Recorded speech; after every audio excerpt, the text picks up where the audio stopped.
All I see is ice. Ice. Here's Gervin. The incomparable Iceman. Ice. All I see is ice. I mean, do we even need to pretend like this needs a long introduction? There he is, the man, the myth, the legend, George Gervin, joining us now. How are you doing today, George? What's going on? Doing good here in Chicago, getting ready for the game tomorrow for the Big Three. All right. Excited about it. Let's talk about it. You're coaching the Detroit Amplifiers. Obviously, Detroit is having a nice little sports renaissance period at the moment. What's exciting about it? What are you excited about for the season? Well, I'm excited about it because, we're part owner of the new franchise, the Detroit Amps. So, we're bringing in a new flavor. I got ISO Joe. I mean, I got someone that can put that ball in the basket. I'm still at his age. I got a good group of guys that, is ready to go out there and play some good basketball. So I'm excited about that. That's awesome. I want to ask, you just mentioned it. You got ISO Joe. So what's your game plan? Give him the ball and get your popcorn? What's the game plan moving forward? Hey, get him the ball, let him double team him, and make the open shot. It's real simple basketball. There you go. I wanted to ask you, the Knicks are looking for a coach right now. You interested? Get some dubs in that Knicks. Throw your hat in the ring a little bit? They might ask Ice Cube if they can interview you. Not at all, man. I want to hit my golf ball and do some fishing, man. I had my turn, I had my turn. I'm satisfied with it.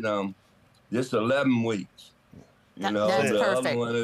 Other one's too long. So hey, I got 7 grandchildren, man. I want to spend time with them. That's amazing. That's also who wants the headache, you guys. Can we talk a little finals, by the way? Because I think a lot of people find themselves a bit surprised that we're looking at a Pacers 2-1 lead on a dominant all season long OKC Thunder squad. How do you see this thing playing out?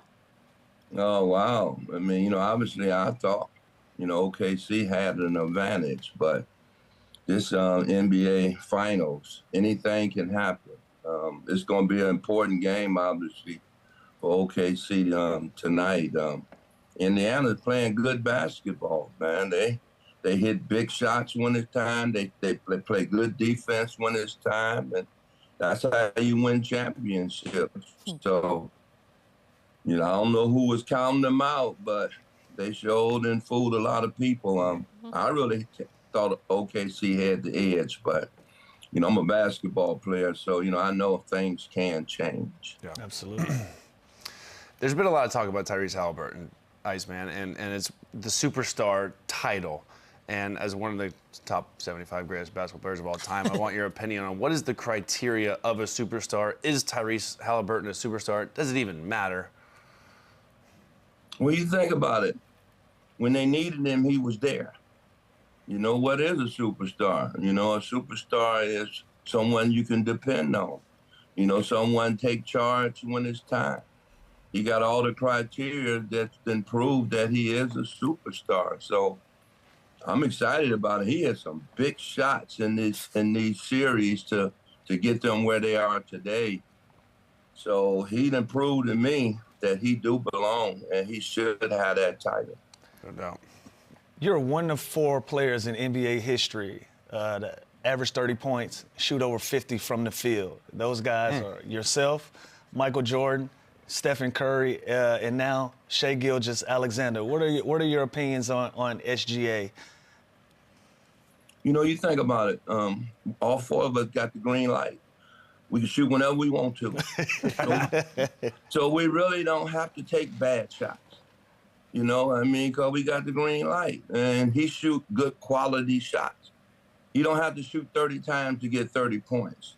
That's impressive. The narrative that you got great scorers that's shooting under 40% is ridiculous. SHAI have proved to, the league that he is an accurate shooter, an accurate scorer.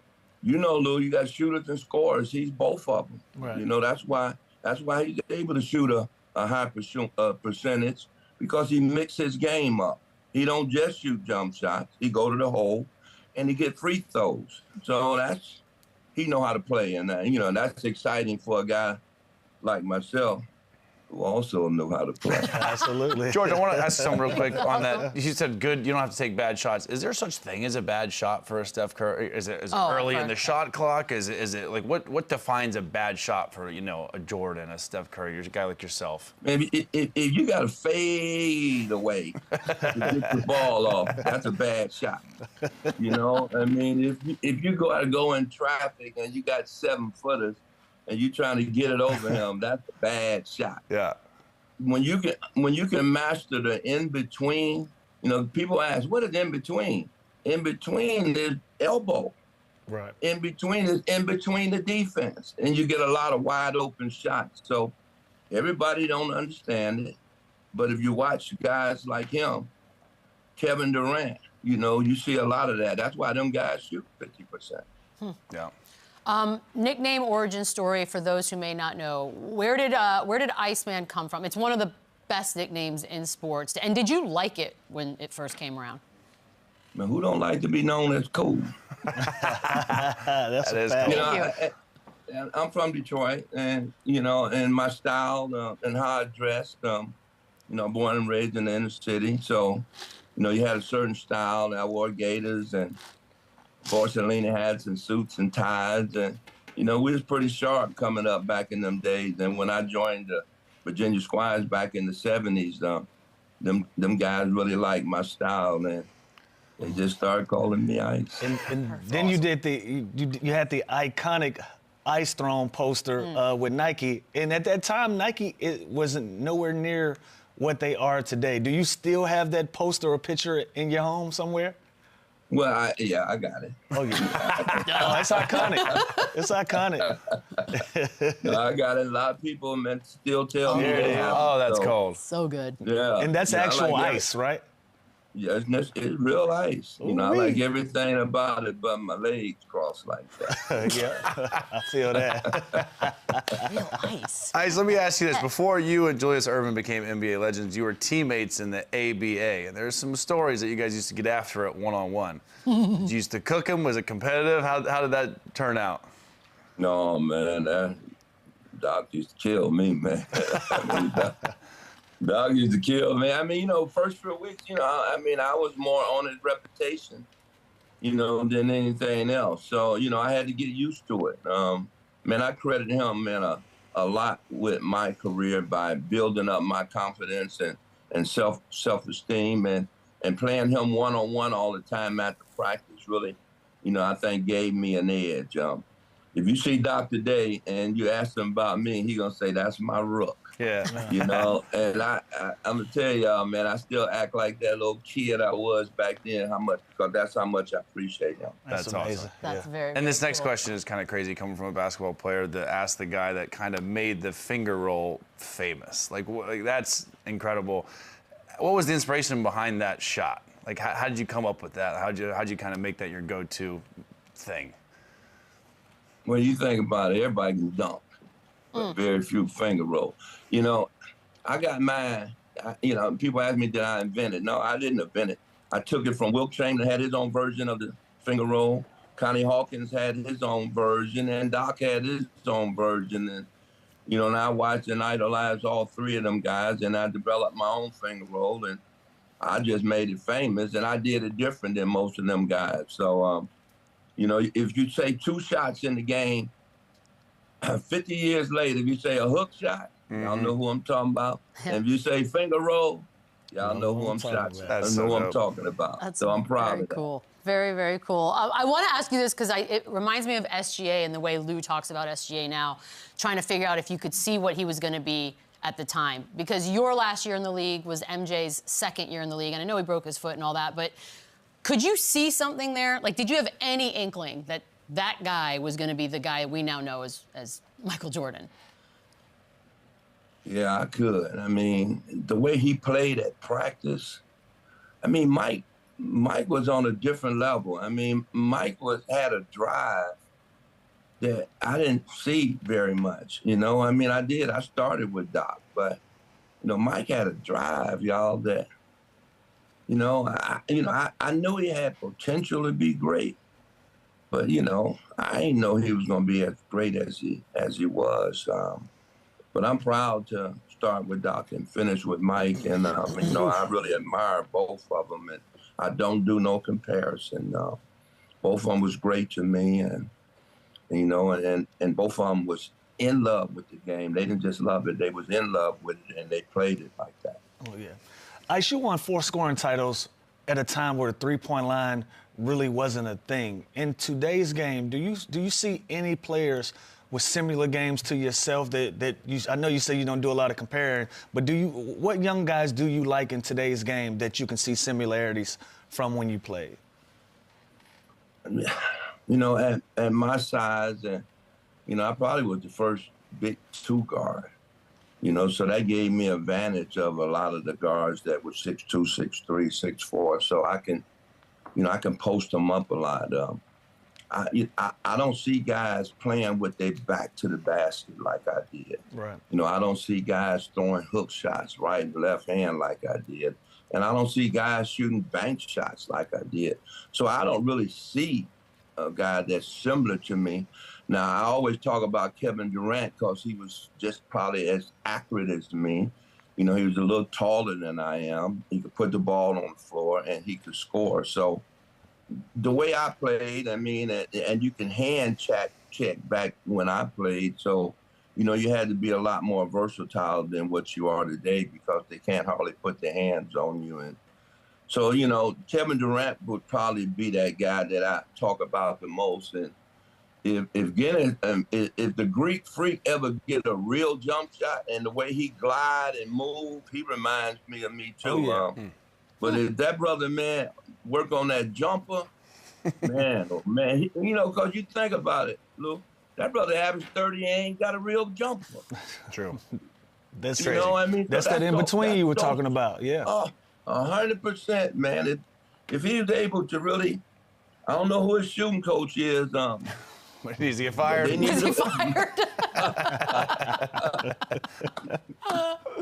Oh, no.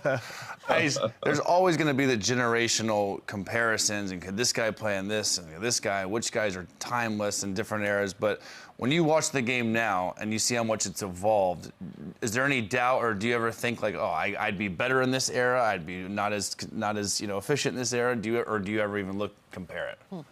No, I don't really compare it. I mean, the game changed and has evolved. You know, they give them an extra step. I mean, they call it a step through, but that's steps. And, you know, they're not able to, you know, really put their hands on the guys. You know, I mean, I think I could have played in any era, you know, but I don't even think about that. I don't even think about the money they make. Yeah. You know, what I'm most appreciated is that I know I'm part of the foundation to give these guys opportunities to, you know, to make money and to, you know, to grow. And I feel good about that, man. I'm in a good place in my life, you know, so I still enjoy watching the game. I had my turn. I always tell people, now it's their turn, you know, and let them enjoy it like I did. And, you know, all that comparison, y'all know that's irrelevant. I mean, it's just a good conversation. Point, You know, just for clicks. How can we compare the 70s and 80s to 2000s? Yeah. You know what I'm saying? I mean, so it made for good TV and stuff, man. But I really never got caught up in it, man. Because I was in love with the game, and I appreciated what it done for me. That's awesome. George, we're not going to have you on here and not take a little trip to San Antonio. Wemby, obviously he's done a lot so far. He's got a lot of attention on him. Seems to be doing all the right things. Where do you think, 2 years from now, how are we going to be looking at Wemby in this league? Well, I hope he grow his hair back. That's one thing. You don't like it? You don't like the intensity? You know, I like people being themselves, you know, I mean, and not being influenced about anything until they took time enough to, you know, to learn about it. But he is a special individual, y'all. You know, to be able to see him up close and see his ability to understand the game and to play the game. And, you know, he's special. I mean, next 2 years, you know, if he stay healthy, I mean, y'all know he could really be the face, man. He got the personality, man. He got the morals, and, you know, he expressed himself real well. So, I'm glad he's down in San Antonio. I'm sad that Pop is gone, but I think Pop left him in good hands, and Pop's still gonna be around. So Wemby gonna be special, y'all. I mean, oh yeah. And I think y'all also understand that too. Yeah, absolutely. He already is. Can't wait. You just mentioned Coach Pop. Obviously a Spurs legend, will go down in history as one of the greatest coaches ever. His impact on San Antonio and the league, it goes without saying. Can you put into words what he's meant to the Spurs organization and the NBA as a whole over the past 3 decades of coaching and being around? Well, I've been there, man, for 50 years, as long as they've been here, man. And I saw him when he first got the job, and I fell in love with his love for the game and how he put in systems. He started off, and he understood that he brought in European guys. Y'all think about it, man. We one of the first teams to have a full team of European players. Pop loved people, and Pop did them what they need as far as money. But Pop also is a good leader, because he said, I'll get you what you need if you provide me what I need to win. That's the kind of guys he bring in and stuff. So, Pop is a special coach, and he proved that over the years. He'll be one of the greatest coaches that ever coached in the NBA. And, he's my friend, and, he really took care of me over the years and really respected my legacy as a Spur. And, so I don't have anything but good things to say about him. And, I wish him well, and I hope his health stays strong so he can, get back and have the quality of life that he needs at this later stage in his life. It's great. Ice, my last question for you. Spurs this month, 2nd, 14th pick in the draft. They obviously have a young nucleus, a young core moving forward. You're the GM. A lot of talk. Do you package those 2 picks to get a star to win now, or do you continue this movement of this young core that they have? You build a young core up. I think that's important, and then you have something that you can build for a while. Now, we already got 5 championships, so if you want some more and you want more than one, then you got to build a solid foundation and and grow from there. They got a good nucleus. They got a real good nucleus. Fox coming in, and and Wemby. I mean, they got a good nucleus to really put something together. Hey, y'all know, just like I know, the old era is gone. No LeBron, no Steph. It's a new wave. Durant. They got the young fellas now. So everybody, hey Lou, everybody gonna be an ex-player one day. That's a fact. That is a fact. That hurts. 100%. George, you're not going to remember this, so before we let you go, like 25 years ago, the Spurs let me host a pregame show. It was the first time I got to do anything on the air that was like a real show. And you basically did half the show with this idiot standing next to you that was trying to figure out how to talk on a microphone. So I will forever be grateful for that time in my life. You were awesome. You were lovely. It was fantastic. And then I think we lost to the Lakers. But that's all right. That doesn't matter. We're good. Thank you, legend. George, appreciate it. Good luck. Right, Good luck in the Big 3. We'll be watching. We'll be back. The running back, run it up, run it back, run it up, the running back, run it up.